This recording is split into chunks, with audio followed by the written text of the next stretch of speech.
Hi, welcome to this weekend's Coppola Racing preview of the action taking place. I'm going to focus on Kempton and Lingfield for Saturday. Actually recording this on Thursday night, so not had a real good chance to look at all the handicaps due to with the National Hunt races not being 48 hours declarations, so they'll not be really final decks tomorrow.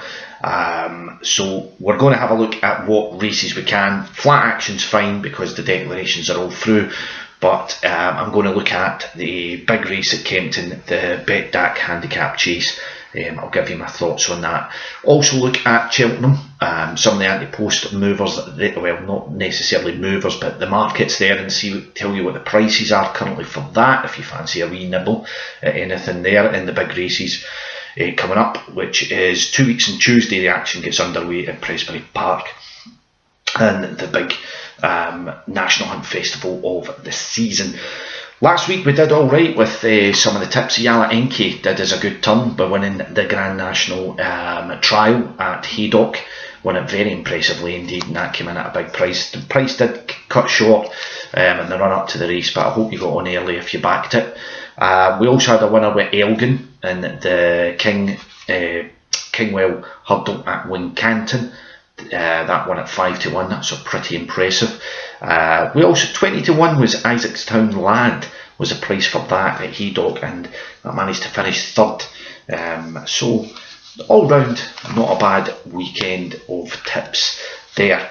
So straight into Saturday, and as I say, at Kempton they have the Betdaq handicap chase. It's a grade 3 race, the old Racing Post Trophy, not Racing Post Trophy, that's flat, but the old Racing Post Chase as it was once called. Decent competitive handicap this is. A couple of horses at the front of the market at the moment, and you're looking at Acting Lass there for Harry Fry and Noel Feely. Harry Fry, decent. Is it Harry? Yeah, decent record in this race. 92 currently best price for that. There's also a bit of money around Master D, 8-1. Barry Geraghty takes it out for that, up for Fergal O'Brien, and you can also get 8s for Tintern Theatre for the Twiston Davis team, Sam and his dad teaming up there. 14s for Theatre Territory for Warren Greattricks and Sam Whaley-Cohen on board for that one. The horse that I've picked out is John Joe Neal's horse, Go Conquer. Currently trading around about best price 9-1. Aidan Coleman takes a ride on this one, Go Conquer. Loves decent ground, and it should be decent ground at Kempton on Saturday. Won well at Fontwell and particularly well at Ascot back in November. Failed last time out just before Christmas, and has had a wee break since then. Obviously he's went up in the handicap, that's something that is noted, but has won, I think a way back at one, might have been a banger with lumping a big weight around. But as I say, he likes good spring ground. That's something that's coming in at the moment. Granted, it is going to get colder over the next couple of days, but Kempton's always never bottomless ground or anything like that. That's not expected. It's currently good to soft good in places there. So decent ground should see Go Conquer do well. It is up there in the weights. I take that into consideration. But if it can get out front, make its own way, have its run of the race, then Aidan Coleman could bring home a winner there. As I say, he can get best price 9-1 on Go Conquer. In terms of a bigger price horse and a handicap that we like to look at in this race, I've picked out Relentless Dreamer. James Bone will take off 3 for Rebecca Curtis. This horse ran last time in the Edinburgh National, finished third in fact in that race. You can go back to winning at Ludlow over 3 miles in a class 3 handicap for James Bone was on board that day, so seems to get on pretty well with it. Finished second previous to that at Ludlow. It's been kept busy during that period. It's had actually this is its biggest layoff I would say it's had. Well, not necessarily, sorry. Had a wee break between Taunton and Musselburgh. So it's always gives its best efforts. And although this is a step up in class, this is much more competitive. I think it will give a good account of itself and give you a good run for its money. And as I say, at the moment, best price 20 to 1 for that one. So that's Relentless Dreamer. There is a lot of smart money going on. Master D at the moment, particularly Barry Geraghty being on board. Acting Lass has all the class, as you would say, having run really well of late, and it deserves that. I'm just having a wee check on the old Master class at the moment. It's on a 4-timer here, having won at Ascot, Leicester and Market Raisin, and it's won on various grounds, so I don't think ground will be an issue for that horse at all. Jossie's Hill was stepped down in class, having ran, I think it ran last time out in the Peterborough Chase, didn't it, Jossie's Hill? No, it did run at Kempton, when finishing 5th of 6 back in January. But again, as I say, they were all, it's been right in these sort of Class 1, Grade 1, Grade 2 races over the past runs, so it's stepped back into handicap company, and Jossie's Hill is one to note for the Nicky Henderson team. But I'll go with Go Conquer to run, a big one for John Joe O'Neill, and also Relentless Dreamer for Rebecca Curtis to run a decent race as well. Lingfield, Good Friday is coming up, not far off the horizon, when they have the all-weather championships, and one of their big cards prior to that is on Saturday, where they have a listed race and a Group 3 race. The listed race is the Betway Haver Sprint Stakes, over £25,500 up for grabs for the winner in this race, over the sharp 5 furlongs. Now, Gracious John is one that I think I mentioned him a couple of weeks ago in a race, and he was racing a 6 furlong race, and I said he's a 5 furlong specialist, and he certainly is. But his past 2 efforts have been very disappointing, finishing last at Lingfield in that race that I spoke about, and also up at Newcastle prior to that. That was having won a couple of decent handicaps at Wolverhampton and at Lingfield over the 5. Now, this race isn't, you know, there are some decent horses, in Core Door is certainly one that would fit that bill in terms of having raced in better company in some respects. But Boom the Groom is another where you could make a case for. Brother Tiger's in there. Tommy Lee is another decent horse, and Caragini is certainly one. Oisin Murphy was the last on that. Caragini will have Edward Greatrix on board for Archie Watson, and is certainly a horse to keep an eye on. But I don't know, maybe the old heart's saying Gracious John, if he can return to that form, he certainly has a chance, in which isn't the strongest of listed races. That one, that's at 205. The 3:15 at Lingfield is the Group 3 Betway Winter Derby Stakes. Now, the pricing at the moment, 100 to 30. Aidan O'Brien is sending over a horse of interest here, and Ryan Moore is booked to take the ride. Clear Skies is popping over to Lingfield to take part in this race, and Clear Skies is certainly one that won last time out at Dundalk in a handicap. It's been doing all of its racing of late at Dundalk over the winter, and it's been certainly putting in. It's won 4 of its last 5 runnings there with Donica O'Brien on board, most of them, and it's certainly an impressive looking horse, and is coming over here to mix it in group company. Again, it's not it's a Group 3 racing name, but it's, again, it wouldn't be one where you would say, right, you know, it's taking a massive jump up to win this race. It's going to, you know, it's 100 to 30, so it's not coming over here as an odds-on hot pot for Aidan O'Brien. It's still got some decent opposition to beat, the likes of Autocratic for Sir Michael Stout, and Richard Kingscote takes the ride there. Convey, Joe Fanning again for Michael Stout, and the one Upmost, 13 to 2 at the moment, Rab Havlin on board for John Gosden, is one that catches the eye there. But Convey, I think, is the horse that I think my money will go with. Sir Michael Stout has won twice at Lingfield, and won this race last year, in fact, and is coming back to defend its record and seems to love Lingfield.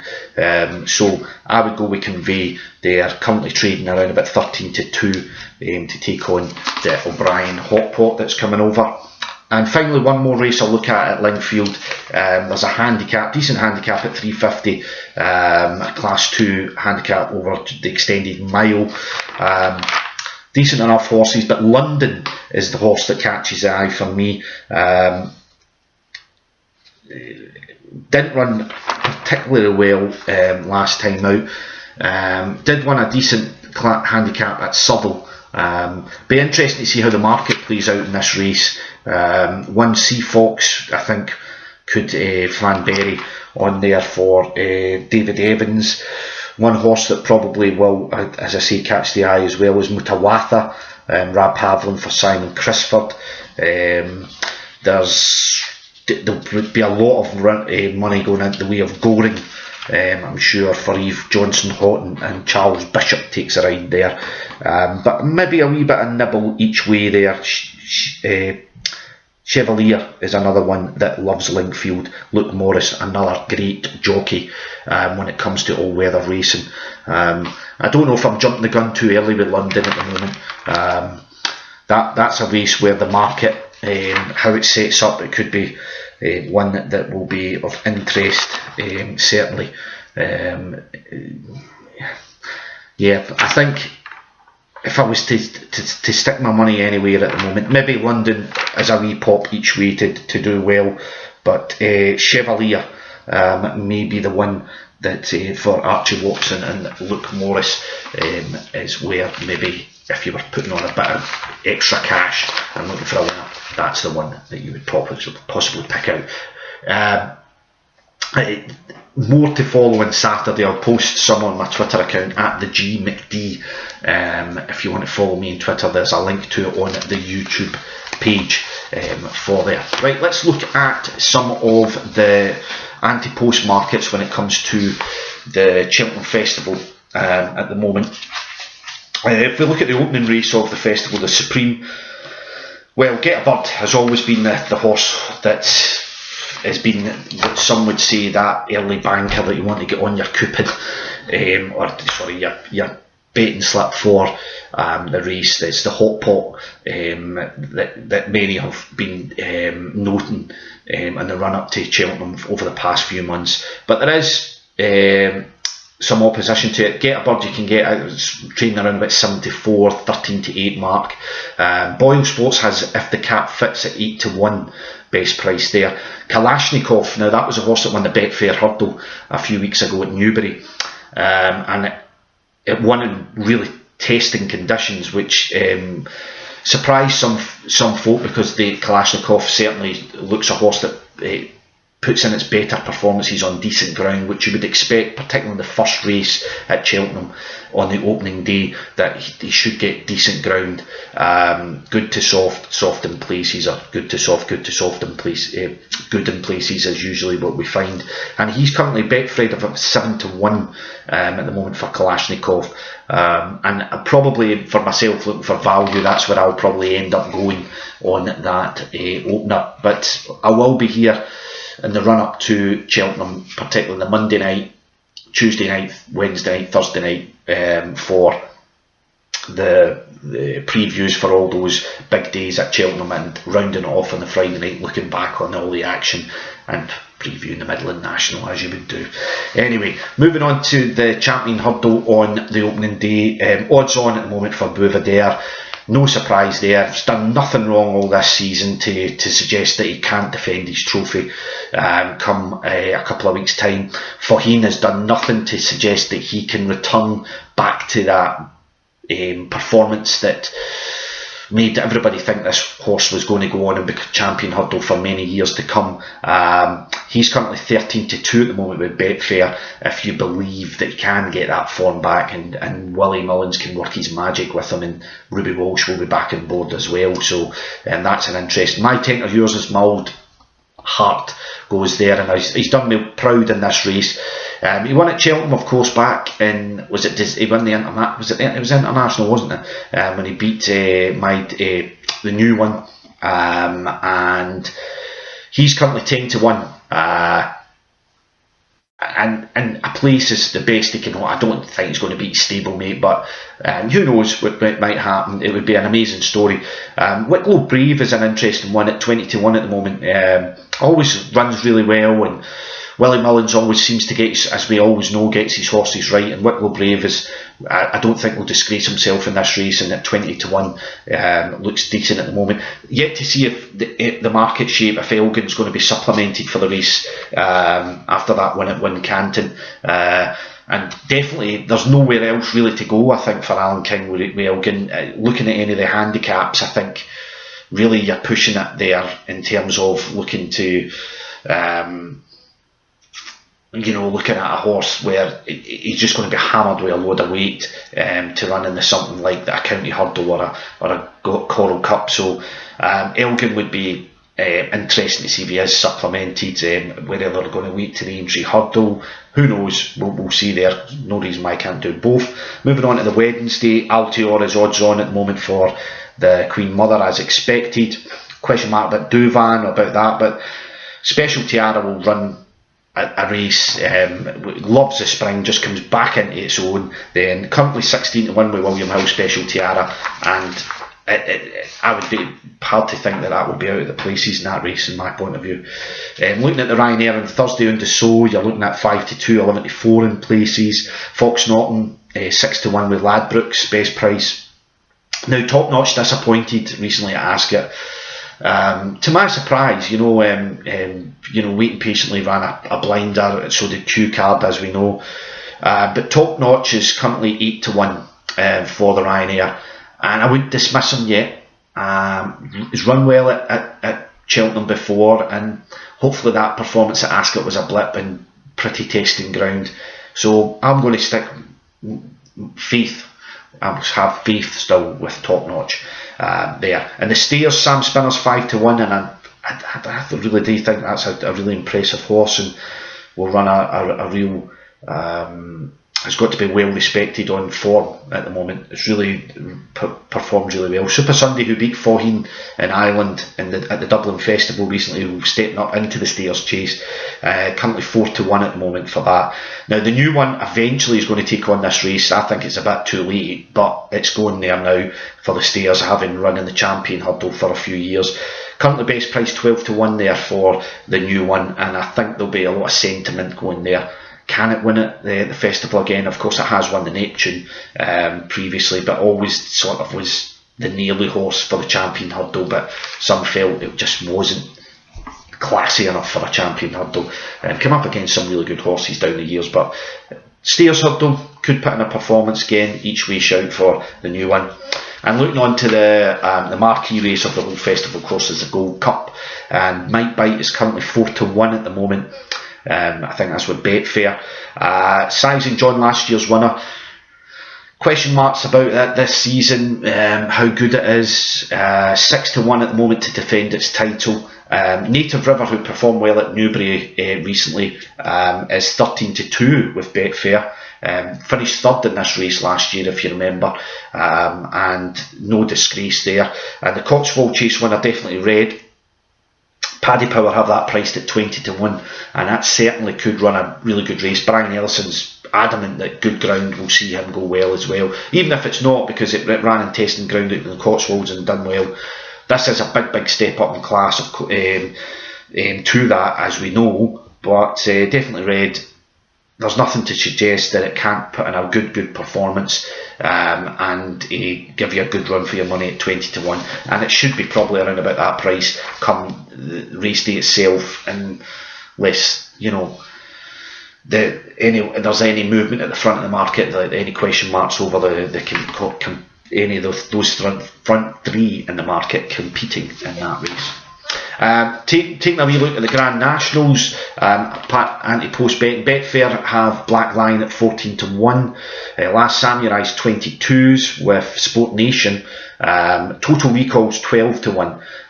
This impressive horse, won the Ladbrokes Trophy, the Old Hennessy, won well in the Dublin Festival again, over hurdles, I'm sure it was, and a lot of astute punters are looking at that horse and thinking this thing's going to win the National, but we'll see. It's a big test, as we know. Aintree, Tiger Roll, the horse I picked out a couple of weeks ago, that's 50 to 1 at the moment, so I still think it'll give you a run for its money. Dortmund Park, going back to the Cheltenham, there's well running the Ballymore, well running the Albert Bartley. If you're still interested, Dortmund Park's 20 to 1, Gordon Elliott's horse. After that horse did disappoint at the Dublin Festival, but I wouldn't rule it out completely. So that's a look at the ante-post markets for Cheltenham and for the Grand National. We'll keep an eye on them over the next week or so. But if you're interested in going racing in Scotland, there's a couple of meetings to point out. Ayr have a meeting on Monday afternoon, if you fancy that, a National Hunt meeting, of course, over the jumps. Looks set fair, the weather over the next few weeks. Cold snaps coming in, so that's a concern. Obviously, they'll be keeping an eye on that. Musselburgh are also due to race on Wednesday, if you can get to either of those meetings. Kelso have a big meeting next Saturday, Premier Hurdle Day, and we'll have a look at that next Friday for the vlog. But for the moment, have a fantastic weekend, and I hope if you are having a punt that you have some success. I'll be on Twitter with more of those tips, confirming some of those tips on Saturday, and also for Ayr and Musselburgh, I'll throw some horses your way if you're interested and have a bet. But for the moment, couple load of racing. See you later.